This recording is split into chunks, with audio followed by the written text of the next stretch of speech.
Fala pessoal, tudo bem com vocês? Estamos começando mais uma aula de Ciências Sociais e hoje nós iremos apresentar os principais conceitos de Marx, né? Na aula anterior, da nossa aula presencial, nossa última aula presencial de sexta-feira, nós fizemos um panorama, né, do pensamento marxiano e marxista.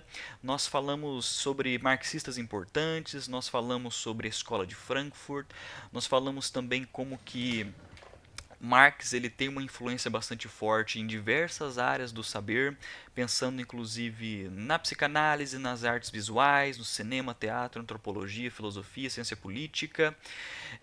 Nós falamos, por exemplo, de como que essa leitura, né, ela vai marcar uma grande virada de chave dentro das ciências sociais, ou melhor, dentro das ciências humanas de uma forma geral, porque se antes nós estávamos vendo, né, os autores que ainda estavam bastante apegados com essa categorização da natureza dos fenômenos sociais, da mesma forma que um cientista faz, né, e mesmo que o nosso último autor, o Weber, ele se distancie do positivismo, ele ainda apresenta uma leitura bem próxima, né, desses primeiros autores, porque ele ainda enfatiza a neutralidade do cientista, a neutralidade do pesquisador diante do objeto de estudo, né? Com Marx nós iremos ver essa grande virada de chave.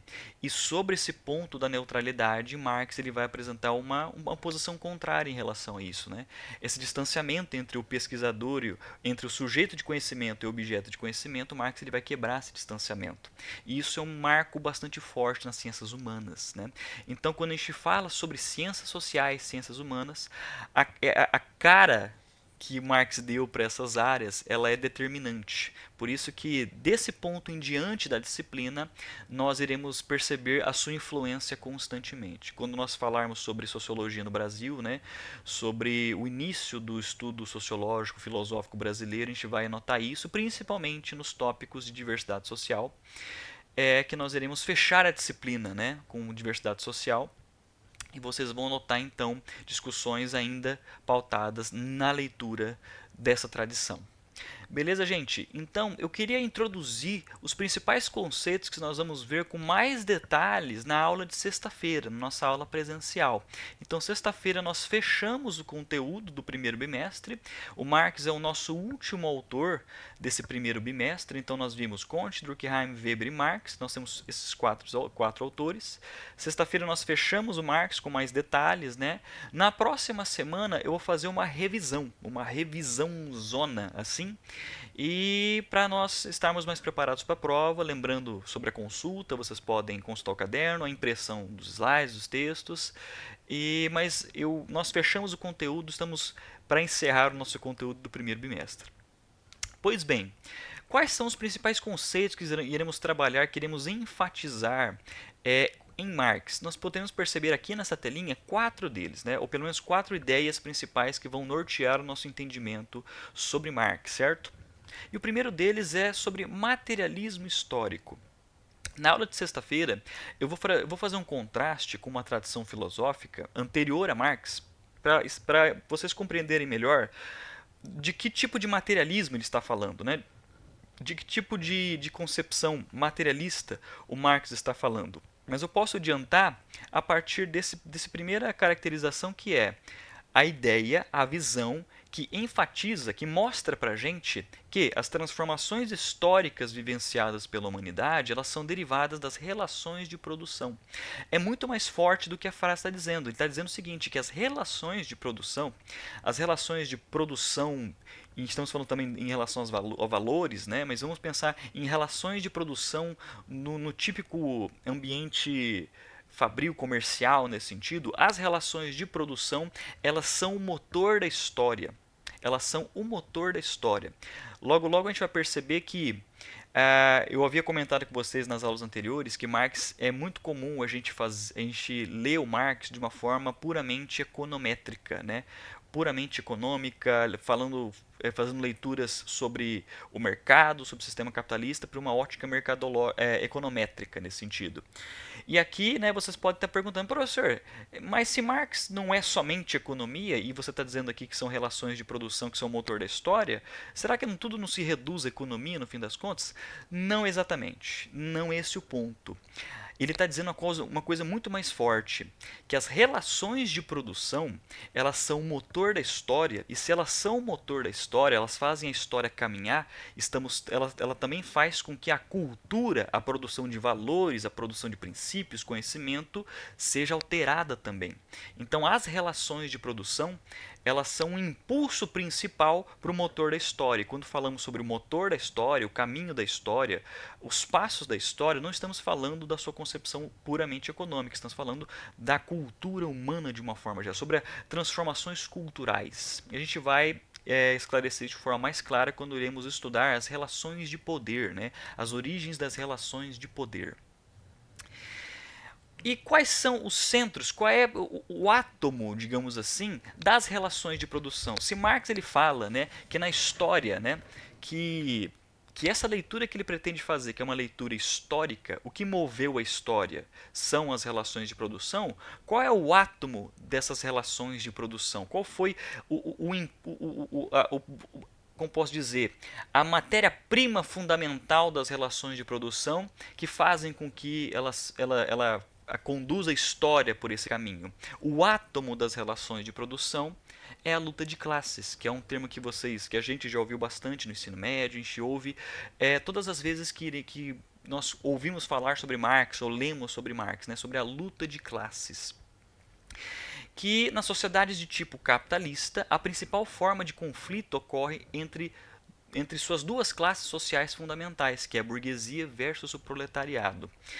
Marx ele pontua que na história, o processo histórico humano, ele apresenta esse conflito dentro das relações de produção. É claro que dentro da história nós percebemos modelos de sociedade superando modelos de sociedade anteriores. Você tem o feudalismo, depois vem o mercantilismo, depois vem o capitalismo. Consequentemente, Marx aponta que o modelo de sociedade a superar o capitalismo é o comunismo. A gente vai esclarecer também na sexta-feira que Marx ele é muito enfático, ele é muito determinista em relação a esse caminho da história. E isso é uma coisa que ele herdou do pensamento hegeliano, de Hegel. Mas logo a gente vai esclarecer esses tópicos, porque ele é bastante determinista em relação a isso, certo? É claro que a luta, esse conflito esteve presente durante toda a história. É claro que, especificamente no sistema capitalista, o conflito se mostra a partir da burguesia e do proletariado, né? Esse grupo que está sob posse dos meios de produção é aquelas pessoas que estão dentro dos meios de produção, estão trabalhando nesses meios de produção, mas é claramente exploradas, manipuladas, consequentemente coisificadas, certo? E a nossa terceira concepção, que é a concepção bastante forte aqui, que eu acho que é uma das mais sofisticadas, mais abstratas, digamos assim, mas não se preocupem que vai ser uma coisa bem tranquila de entender, é a ideologia burguesa nesse sentido. A classe dominante, ela difunde a sua ideologia de classe, isto é, os seus valores de interpretação do mundo. É claro que eu vou estar cometendo um pecado aqui em simplificar o termo ideologia, que a gente pode discutir isso de forma bastante aprofundada, mas para os fins da nossa disciplina, vocês podem entender simplesmente como ideologia são valores de interpretação do mundo. E aqui nós iremos entender como que a ideologia burguesa ela se tornou hegemônica, ela está dentro dessas relações de poder, né? A gente vai analisar, para a gente entender a formação desses valores burgueses, valores capitalistas, valores tecnocratas, a gente precisa entender como, antes de chegar no valor, como que foi o passo fundamental, certo? Porque a gente vai notar, na sexta-feira nós iremos falar sobre isso, nós iremos notar que não basta você ter a posse dos meios de produção, não basta você ser dono dos meios de produção, é preciso que você estabeleça regras, leis, é preciso que você tenha até uma influência política para você criar regras e leis para você manter essas posses, esses meios de produção e manter os seus interesses, certo? Mas mais do que isso também, não basta ser dono, não basta ter a posse dos meios de produção, não basta ter influência política nesse sentido. É preciso criar uma cultura, é preciso criar valores, é preciso criar uma mentalidade. É preciso que a mentalidade burguesa seja aceita pelo proletariado, que ela abrace esses valores, que ela interiorize esses valores, que ela aceite esses valores. E como você faz isso? Você cria uma cultura, você cria uma mentalidade, logo você cria uma ideologia. E a gente reproduz isso constantemente na cultura, porque, claro, isso não acontece da noite para o dia, isso é um processo histórico, isso é constante, são eras, eras e anos e períodos, a partir da influência dessa mentalidade burguesa, tecnocrata, capitalista, certo? Então, essa ideologia burguesa, a gente vai ver aquela escadinha das relações de poder, né, como que ela se sofistica na história e principalmente aqui na análise que Marx faz do sistema capitalista e da hegemonia do pensamento burguês tecnocrata. E é claro que, já que um dos conceitos mais citados na disciplina é coisificação, né, a alienação é um impulso para isso. A alienação é o primeiro passo para você coisificar o trabalhador, coisificar as pessoas, coisificar, né, o proletariado.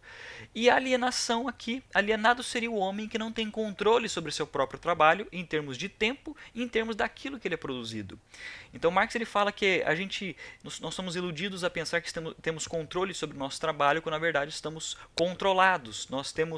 Parece que sabemos exatamente o que precisamos fazer e achamos que somos livres no controle do nosso trabalho, só que nós somos controlados constantemente por esse sistema, por esse grupo que eles estão gerindo em termos de valores, em termos de mentalidade, em termos de princípio, e nós abraçamos isso e fazendo com que pensemos que estamos, né, sob o controle do nosso trabalho, sob o controle da nossa vida, sob o controle da produção, quando na verdade estamos afastados das reais razões. Vou repetir, estamos afastados das reais razões que estão entre, né, que estão no sistema capitalista, no Estado sendo usado pelo sistema capitalista nesse sentido. Quando nós não sabemos dessas razões, quando nós estamos distanciados dessas razões, não somos conscientes dessas razões, nós estamos alienados. E quando alienados, nós somos consequentemente coisificados, instrumentalizados, né? Walter Benjamin ele fala da razão instrumental, como ela é coisificadora também. Beleza, gente? Eu creio que esses são os principais conceitos. Nós não iremos tratar mais de conceitos do que esses, né? É claro que eu vou aprofundar esses conceitos com vocês, as principais ideias, na sexta-feira, que tem bastante coisa para a gente falar a respeito do qual a ideia que Marx está apresentando para a gente, mas esses são os últimos conceitos que iremos estudar agora no primeiro bimestre, né? Com Marx sendo o nosso último autor do primeiro bimestre. Esses são os principais conceitos que iremos estudar, né, sobre Marx aqui nessa disciplina. Beleza, gente? Até sexta-feira e qualquer coisa, só mandar uma mensagem, manda um e-mail, manda um zap, beleza? Mas qualquer coisa a gente está aí. Até mais.